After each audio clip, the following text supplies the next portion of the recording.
എന്താ പറയാ, ജീവിതം മുഴുവനായി അങ്ങ് ആസ്വദിക്കണം എന്ന് ആഗ്രഹിക്കുന്നവരാണല്ലേ? അതെ, തീർച്ചയായും. പക്ഷേ ചിലപ്പോ മറ്റുള്ളവരെ നോക്കിയിട്ട് നമുക്കൊരു തൃപ്തിക്കുറവ് പോലെ തോന്നും.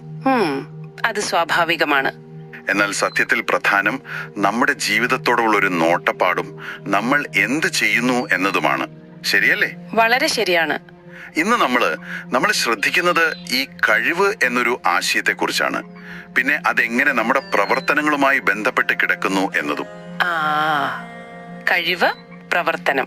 കഴിവ് അക്കാദമിക്ക് യോഗ ജീവിതത്തിന്റെ എ മുതൽ സെഡ് വരെ എന്നൊരു കാഴ്ചപ്പാടുണ്ട്. അതിലെ എ എന്ന അക്ഷരം അത് ആക്ഷൻ, അതായത് പ്രവർത്തനത്തെയാണ് സൂചിപ്പിക്കുന്നത്. അതെ, എ ഫോർ ആക്ഷൻ. അപ്പൊ ആ പ്രവർത്തനത്തിന്റെ പ്രാധാന്യം അതാണ് നമ്മൾ ഇന്ന് കുറച്ചുകൂടി ആഴത്തിൽ നോക്കുന്നത്. എന്താണ് ഈ കഴിവ്?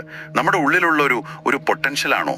അത് തന്നെ, ഒരു സാധ്യത, ശേഷി എന്നൊക്കെ പറയാം. നമ്മൾ ഇന്ന് നോക്കുന്നതും ഈ കഴിവുമായി ബന്ധപ്പെട്ട ചില കാര്യങ്ങളും പിന്നെ ജീവിതത്തെക്കുറിച്ചുള്ള മറ്റു ചില ചിന്തകളുമാണ്. അപ്പൊ ഇതിന്റെ ഒക്കെ അടിസ്ഥാനത്തിൽ നമ്മുടെ കഴിവ് അത് പുറത്തു കൊണ്ടുവരുന്നതിൽ ഈ പ്രവർത്തനത്തിന് എന്തു പങ്കാണുള്ളത്, അതാണ് നമ്മൾ മനസ്സിലാക്കാൻ ശ്രമിക്കുന്നത്. ശരി. കഴിവേ അക്കാദമി എപ്പോഴും ഊന്നൽ കൊടുക്കുന്നത് വ്യക്തിയുടെ ഒരു ഹോളിസ്റ്റിക് വളർച്ചയ്ക്കാണ്. അതിൽ വളരെ പ്രധാനപ്പെട്ട ഒന്നാണ് ഈ പ്രവർത്തനം. അപ്പൊ നമ്മുടെ ഇന്നത്തെ ഒരു ലക്ഷ്യം അത് വ്യക്തമാണെന്ന് തോന്നുന്നു. ഈ സ്രോതസ്സുകളൊക്കെ വെച്ച് നോക്കുമ്പോൾ പ്രവർത്തനം എന്ന് പറഞ്ഞാൽ എന്താണ്, നമ്മുടെ ആ കഴിവ് പുറത്തെടുക്കാൻ അതെങ്ങനെയാണ് സഹായിക്കുന്നത്, പിന്നെ ഈ പ്രവർത്തനങ്ങളെ നമുക്ക് എങ്ങനെ ഒന്നുകൂടി മെച്ചപ്പെടുത്താം. അതെ, അത് തന്നെ. അപ്പൊ നമുക്ക് തുടങ്ങാം.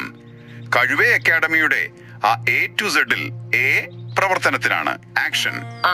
ഈ ഉറവിടങ്ങളിലൊക്കെ പറയുന്നത് പോലെ മനുഷ്യന്റെ ജീവിതം മുന്നോട്ട് പോകുന്നത് തന്നെ ഈ പ്രവർത്തനങ്ങളിലൂടെയാണ്. ശരിയാണ്. നമ്മുടെ ആഗ്രഹങ്ങളൊക്കെ അതൊക്കെ യാഥാർത്ഥ്യമാകുന്നത്, നമ്മൾ വ്യക്തിപരമായി വളരുന്നത്, ഒരു സമൂഹത്തിന്റെ ഭാഗമായി വളരുന്നത് എല്ലാം പ്രവർത്തനങ്ങളിലൂടെയാണ്. പ്രവർത്തികളാണ് വാക്കുകളേക്കാൾ പ്രാധാന്യമെന്ന് പണ്ടേ കേൾക്കുന്നതല്ലേ? തീർച്ചയായും അതിവിടെ വളരെ വളരെ പ്രസക്തമാണ്. അതെ, ശരിയാണ്. ഈ പ്രവർത്തനം എന്ന് പറയുന്നത് അത് പുരോഗതിയുടെ ഒരു ഇന്ധനം പോലെയാണ്. നമ്മുടെ മൂല്യങ്ങളുണ്ട്, ചിന്തകളുണ്ട്, അതൊക്കെ വെറും ആശയങ്ങളായിട്ടിരുന്നാൽ പോരല്ലോ. അത് പുറത്തൊരു സ്വാധീനം ചെലുത്തണമെങ്കിൽ പ്രവർത്തനം വേണം. ഇതിനെ സഹായിക്കാൻ ആക്ഷൻ എന്നൊരു ഫ്രെയിംവർക്ക് തന്നെ ഈ രേഖകളിൽ പറയുന്നുണ്ട്. ആക്ഷൻ, ഇത് വെറും ഒരു വാക്കല്ല, അതിലെ ഓരോ അക്ഷരത്തിനും ഓരോ അർത്ഥമുണ്ട്. അതെന്തൊക്കെയാണ്? എ എന്ന് പറയുന്നത് അവയർനെസ്, അവബോധം. അതായത് നമ്മുടെ ചിന്തകളെ പറ്റി, നമ്മുടെ ചുറ്റുമുള്ള കാര്യങ്ങളെ പറ്റിയൊക്കെ ഒരു വ്യക്തമായ ധാരണ.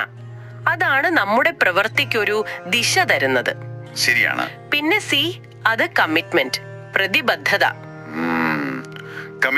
ലക്ഷ്യങ്ങളോടുള്ള ഒരു ഉറച്ച നിലപാട്. വെറുതെ ആഗ്രഹിച്ചാൽ പോരല്ലോ, അതിനായിട്ട് ഉറച്ചു നിൽക്കണം. അടുത്തത് ടി, ടെനാസിറ്റി, ദൃഢനിശ്ചയം. വഴിയിൽ പ്രശ്നങ്ങളൊക്കെ വരും, അപ്പൊ തളരാതെ മുന്നോട്ട് പോകാനുള്ള ഒരു കരുത്ത്. ആ ദൃഢനിശ്ചയം അത് വളരെ പ്രധാനമാണ്. പലപ്പോഴും നമ്മൾ തുടങ്ങി വെച്ച കാര്യങ്ങൾ പാതി വഴിയിൽ ഉപേക്ഷിക്കുന്നത് ഒരുപക്ഷെ ഈ ടെനാസിറ്റി ഇല്ലാത്തത് കൊണ്ടാവാം. കൃത്യമാണ്, അത് തന്നെയാണ് കാര്യം. അടുത്തത് ഐ, ഇന്റൻഷൻ, ഉദ്ദേശ്യം. എന്തിനാണ് നമ്മൾ ഇത് ചെയ്യുന്നത്? അതിനൊരു വ്യക്തമായ ബോധ്യം വേണം. ഓരോ കാര്യത്തിനും പിന്നിലും ഒരു ലക്ഷ്യം, ഒരു പർപ്പസ്. അതെ, പർപ്പസ്. പിന്നെ ഓ, ഓർഗനൈസേഷൻ. വളരെ പ്രധാനം. അവസാനമായി എൻ, ന്യൂറിഷ്മെന്റ്. പോഷണമോ? അതെ, പോഷണം. ഇത് ശാരീരികവും മാനസികവുമായ ആരോഗ്യത്തിനാണ്. നമ്മുടെ ഉപകരണങ്ങളാണല്ലോ ശരീരവും മനസ്സും. അതിനെ ശ്രദ്ധിക്കാതെ ഒരു പ്രവർത്തനവും അത് പൂർണ്ണമാവില്ല. ശരിയാണ്. ഈ ആക്ഷൻ ഫ്രെയിംവർക്ക് ഇത് കേൾക്കുമ്പോൾ തന്നെ വളരെ ശക്തമായിട്ട് തോന്നുന്നുണ്ട്. അപ്പോ ഈ പ്രവർത്തനങ്ങളെ നമ്മുടെ ഡെയിലി ലൈഫിൽ എങ്ങനെ കൂടുതൽ എഫക്റ്റീവ് ആക്കാം?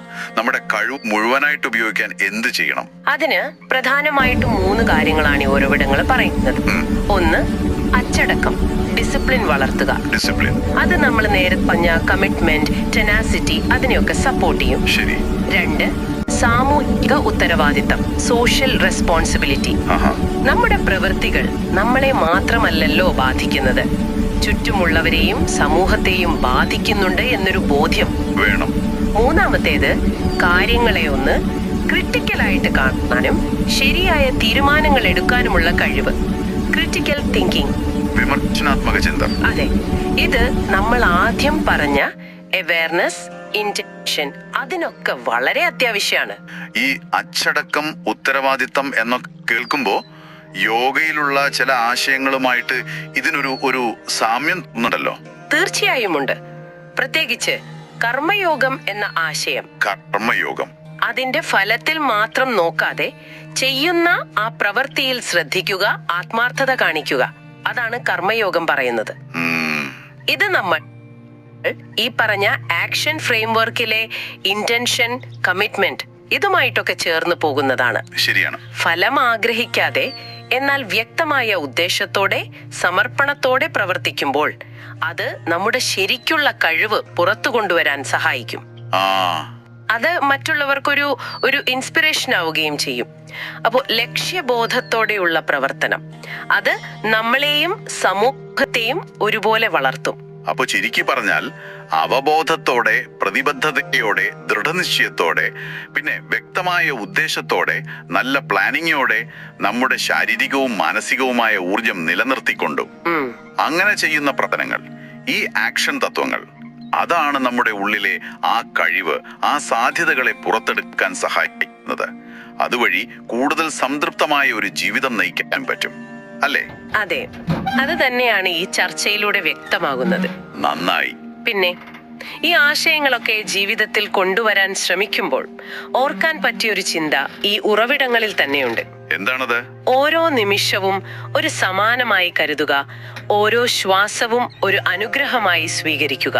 ആഹാ, കൊള്ളാം. ഈ ഒരു മനോഭാവത്തോടെ നമ്മുടെ പ്രവർത്തികളെ നോക്കിയാൽ അത് കൂടുതൽ അർത്ഥവത്താകും. വളരെ നല്ലൊരു ചിന്തയാണത്. കേൾക്കുന്ന നിങ്ങൾക്കായി ഇതാ ഒരു ചോദ്യം. നിങ്ങളുടെ ദൈനംദിന ജീവിതത്തിൽ ഈ പറഞ്ഞ ആക്ഷൻ തത്വങ്ങൾ, awareness, commitment, tenacity, intention, organisation, nourishment, ഇതൊക്കെ എങ്ങനെ കൂടുതൽ ബോധപൂർവം കൊണ്ടുവരാൻ സാധിക്കും? ആലോചിക്കേണ്ട വിഷയമാണ്. നിങ്ങളുടെ തനതായ കഴിവ് പുറത്തെടുക്കാൻ സഹായിക്കുന്ന അങ്ങനെയുള്ള എന്തെല്ലാം ചെറിയ പ്രവർത്തനങ്ങൾ നിങ്ങൾക്ക് ഇന്നു തന്നെ തുടങ്ങാൻ പറ്റും? ഒന്ന് ആലോചിച്ചു നോക്കൂ.